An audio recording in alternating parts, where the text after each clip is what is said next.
I never thought my life would turn into something out of a drama series, but here I am, telling you a story that feels more like a movie than real life. My name is Daniel, and for most of my life, I grew up believing I was just another member of our family, loved, cared for, and supported. But one truth always lingered in the background: I was adopted. My parents never hid it from me. They told me early on, and they made sure I knew I was wanted, loved, and chosen. To me, that meant the world. I didn't care about bloodlines or genetics. What mattered was the family that raised me. But not everyone saw it that way.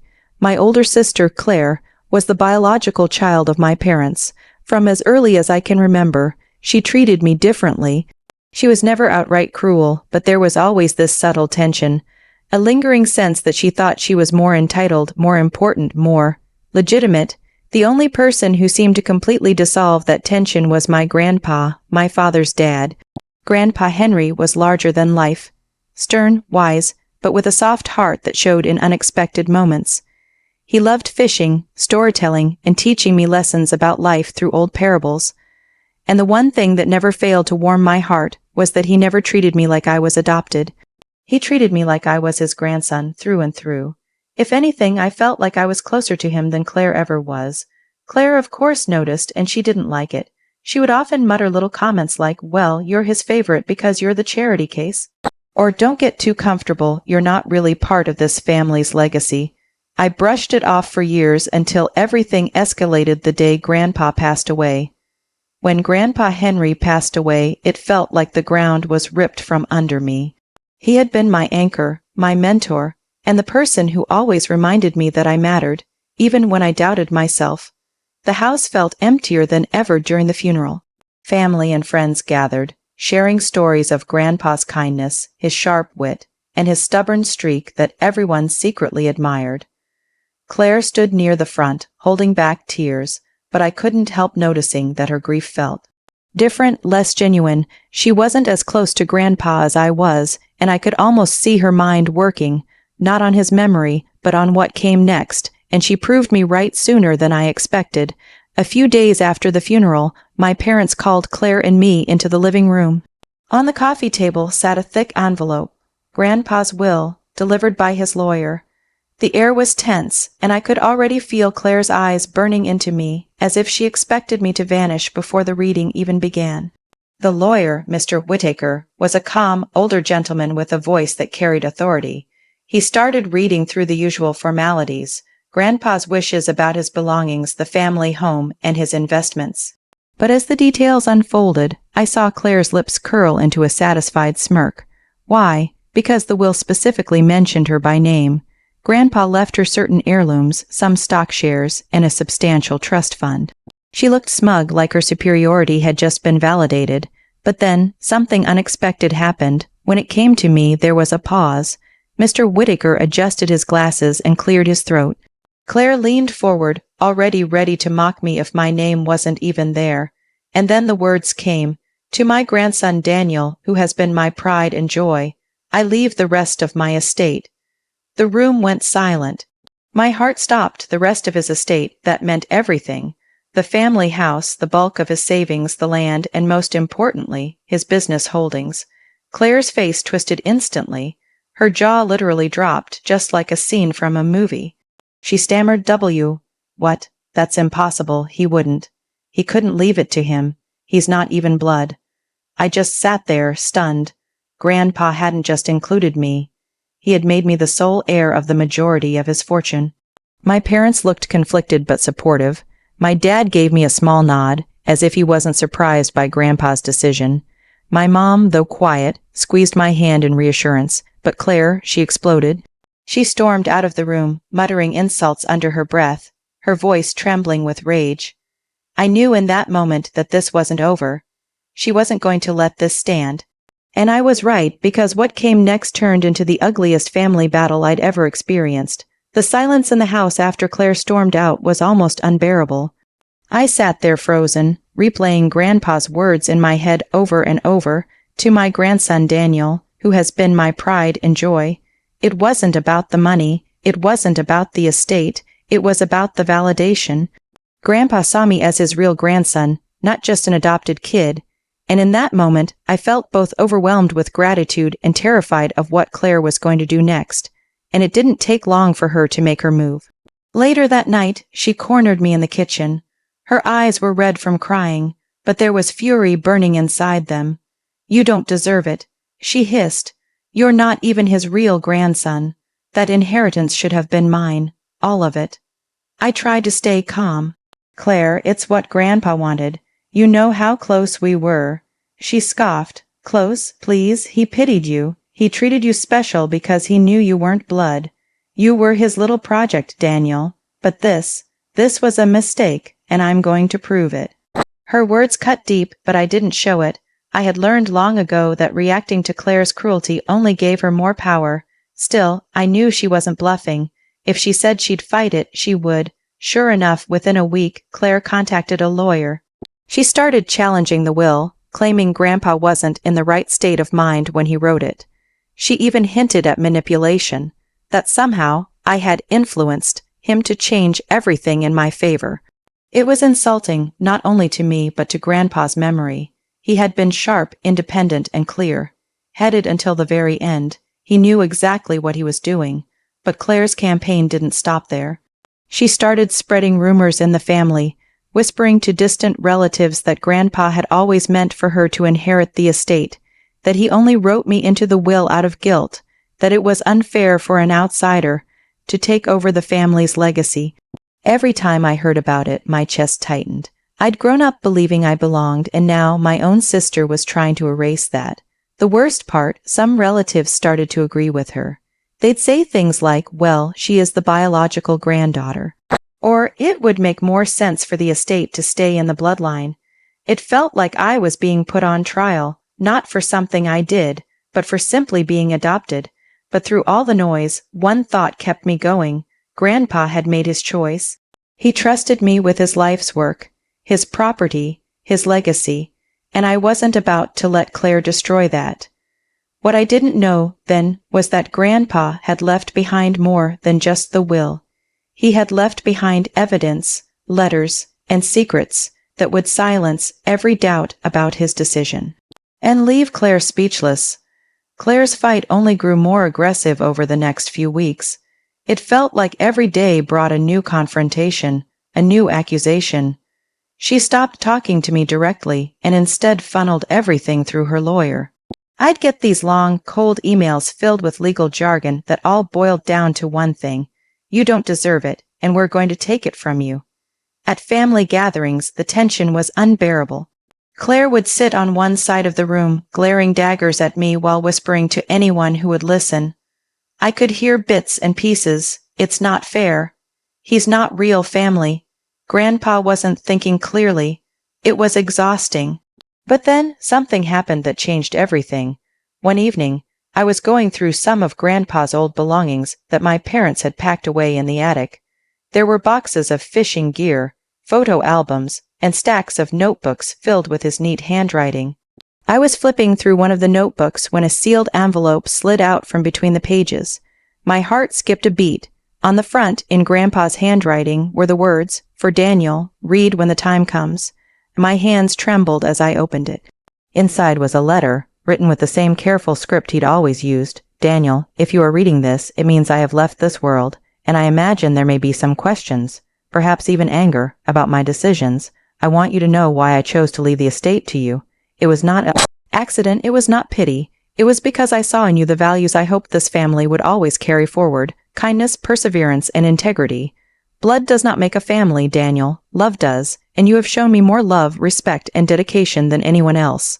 You stood by me not for what I could give you, but for who I was. That is why I trust you with everything I have built. If anyone questions this, remember, this is my decision made with a clear mind and a full heart." I had to stop reading for a moment because tears blurred my vision. Grandpa had known this would happen. He knew there would be conflict, that Claire wouldn't accept his choice, and he had left me not just the inheritance, but the reason. Attached to the letter was something else, a video file on a small USB drive. My curiosity spiked. I rushed to plug it into my laptop, and there he was, Grandpa, sitting in his favorite armchair, looking straight into the camera. His voice was steady, his eyes sharp. "If you're seeing this, Daniel, then the lawyers have already read my will. and I suspect Claire is giving you a hard time. Don't let her shake you. I meant what I wrote. You are my heir, because you earned it, not because of bloodlines, and if she challenges you, show this to the world. Let the hear it from me. I leaned back in my chair, stunned. Grandpa had prepared for everything. Suddenly, the weight on my shoulders felt lighter. I had undeniable proof, that this was his wish. Claire could scream, cry, and throw all the legal tantrums she wanted, but Grandpa's voice would silence it all. The question now was, when and how should I reveal it, because part of me wanted to keep it private. But another part of me wanted to watch Claire's smug expression crumble, when she realized she had lost before the battle even began, and that moment was coming sooner than I thought. The inheritance battle eventually made its way to court. Claire wasn't backing down. If anything, she became more vicious. She strutted into the courtroom with her lawyer at her side, looking like she had already won. I could practically see the confidence radiating off her. Her whole argument boiled down to one thing: I wasn't really family. Her lawyer hammered that point again and again. Daniel is adopted. He has no blood relation to the deceased. It would be unreasonable to believe that Mr. Henry intended to leave the entire estate to someone outside the bloodline.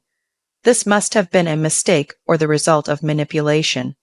Every word felt like a stab to the chest. I wasn't just fighting for the inheritance anymore. I was fighting for my identity, for my right to be part of the family I'd loved my whole life.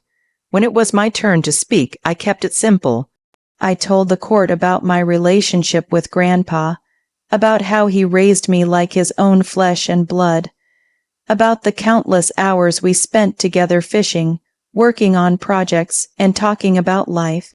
But I knew words alone wouldn't be enough against Claire's accusations. That's when my lawyer gave me the nod. It was time. I pulled out the letter Grandpa had left me and handed it to the judge. The courtroom grew tense as the judge unfolded the paper and began to read. Silence filled the air as Grandpa's words echoed through the room. Blood does not make a family, love does, and Daniel has shown me more love, respect, and dedication than anyone else. That is why I trust him with everything I have built. I watched Claire's face as the words landed like hammer blows. Her smug confidence wavered. She shifted in her seat, her jaw tightening, and then came the real bombshell. My client also has a video recording, my lawyer announced. The judge agreed to play it. The lights dimmed slightly as the screen came to life, and there was Grandpa sitting in his favorite chair, speaking directly to the camera. His voice rang out strong and clear. If you're seeing this, then my will has been read. And yes, I left the majority of my estate to Daniel. Not because of pity, not because of pressure, but because he earned it. He is my grandson in every way that matters. This is my choice, made freely, and I will not have it questioned. The room went completely still. The judge leaned forward, eyebrows raised. The lawyers exchanged glances, and Claire, her jaw dropped, literally. She looked like someone had just pulled the ground out from under her. Her lips trembled as she muttered, "No, this isn't real. He wouldn't. He couldn't." But it was real, and it was final. The judge declared that the will stood exactly as written.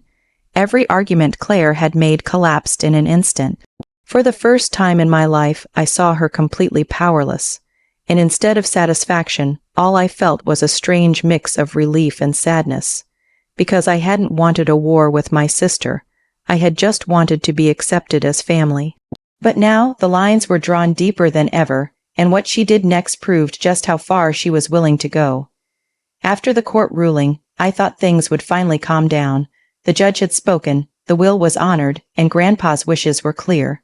In my mind, the battle was over, but Claire wasn't done. At first, she disappeared for a few days. No calls, no texts, no angry emails. I almost let myself believe she had accepted defeat. Maybe she just needed time to cool off, I thought. Then she showed up at my doorstep. When I opened the door, she looked completely different. Gone was the fiery, confident sister who had stormed into court like she owned the place.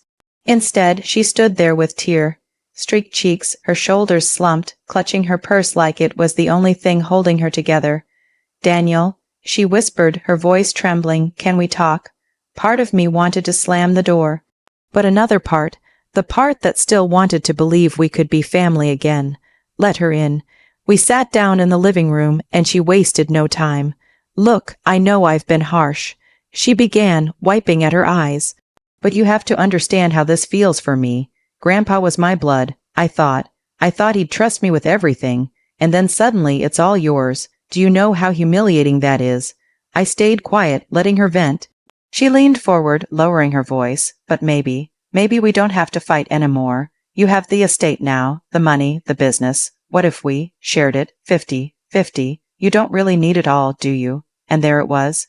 The mask slipped. This wasn't about family. It wasn't about Grandpa's legacy. It was about money. I took a deep breath. Claire, this isn't mine to share. It was Grandpa's decision. He trusted me with it for a reason. Splitting it just to make you happy would go against everything he wanted.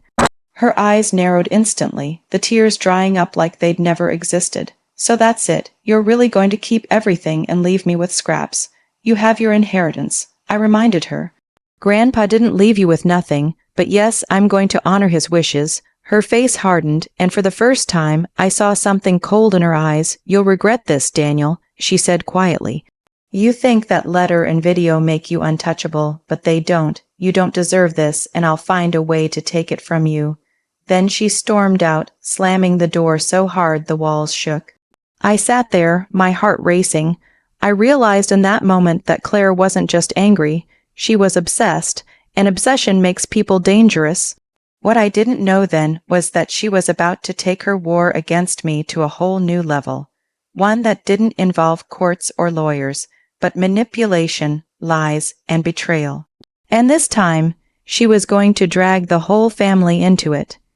If the courtroom battle was exhausting, what came next was soul-crushing. Claire started a campaign, not in legal documents, but in whispered words and twisted truths. She knew she couldn't beat Grandpa's will in court, so she went after the one thing she could still try to destroy, my place in the family. At first it was little things. A cousin I'd always been close to stopped calling. An uncle who used to joke with me at family barbecues now avoided me. When I finally asked what was going on, the answers were always vague. Oh, you know, family stuff. Claire's been going through a lot. But eventually, the truth came out. Claire had been telling everyone that I manipulated Grandpa into cutting her out. She claimed I played the innocent grandson, while secretly convincing him to change the will. She even implied that Grandpa's video and letter were staged, that I somehow forced him into it while he was weak. It was a lie so outrageous it made my blood boil. But lies, when repeated often enough, have a way of sinking into people's minds. The breaking point came during a family dinner at my parents' house. For the first time since the court case, the whole extended family was there. I thought maybe it was a chance for healing. Instead, it became a battlefield. Claire wasted no time. She stood up, her voice trembling with practiced emotion, and said, I just don't understand how Daniel can live with himself. Grandpa trusted all of us, and yet somehow, everything magically went to him. Doesn't anyone else find that suspicious? Murmurs rippled around the table. Some relatives nodded, others looked uncomfortable. My chest tightened. I spoke up. There's nothing suspicious. Grandpa made his choice. He left proof, letters, even a video. He was clear. But Claire cut me off, raising her voice. Oh, come on. You expect us to believe Grandpa would disinherit his own blood for someone who isn't even related to us, for someone adopted. The word adopted hung in the air like poison. Silence fell. My stomach twisted. I could see my mom's face turn pale, my dad's jaw tighten. And then my aunt, someone I had always respected, spoke softly but firmly. Claire, that's enough. Adoption doesn't make him less family. Henry loved Daniel, we all saw it. But not everyone agreed. A cousin muttered, still. Blood is blood, it's complicated. I felt like the room was collapsing around me. No matter what Grandpa had said, no matter what evidence I had, some people would always see me as less than. Claire smiled faintly, sensing the doubt she had sown. For her, it wasn't about winning anymore. It was about making sure I never felt like I truly belonged. That night, after everyone left, I sat with my parents. My mom hugged me tight, whispering, Don't let her words poison you. You are our son. You are Henry's grandson. Nothing can change that. And in that moment, I realized something. This wasn't just about inheritance. It was about identity, about refusing to let someone else define my worth. Claire had tried to strip me of everything: money, reputation, family, but there was one thing she couldn't take: the truth. And in the final confrontation, I was going to remind her of it in a way she would never forget. After that disastrous family dinner, I realized something important. I couldn't keep letting Claire control the narrative.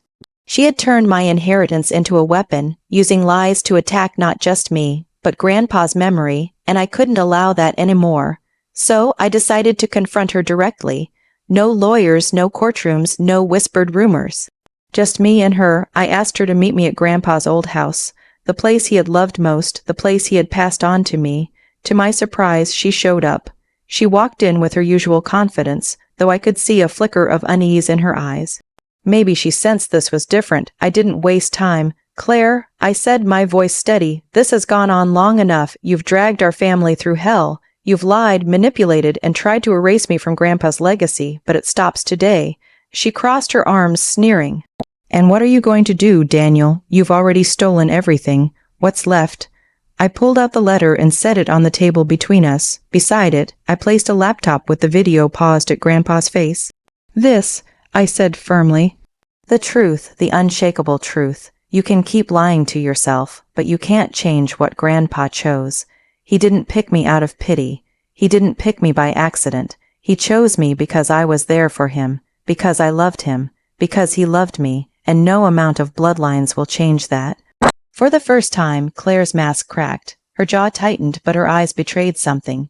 Pain, real pain. She tried to hold on to her anger. "He should have chosen me," she whispered. "I was his real granddaughter." I leaned closer. "Real family isn't about blood, Claire. It's about love. And if you'd spent less time worrying about what you deserved and more time being there for him, maybe things would have been different." The words hung in the air. She didn't answer. Her glare faltered. For a moment, I thought she might break down, admit the truth. But instead, she turned away, her voice bitter. "You'll regret this, Daniel. Maybe not today, but one day you'll see that I was right." And with that, she stormed out of the house. I sat in the silence that followed, my chest heavy. It wasn't the clean victory I had imagined. There were no cheers, no applause, no cinematic moment where she begged for forgiveness, just silence, and the realization that some wounds don't heal. But as I looked around Grandpa's old home, I felt his presence. His fishing rod still rested by the door. His favorite chair was still angled toward the window, and I remembered his words: "Blood does not make a family. Love does." Claire might never accept me. Some relatives might always see me as an outsider, but Grandpa's voice, his love, his decision, that was undeniable. I was his grandson, his heir, his choice, and no one could ever take that away from me.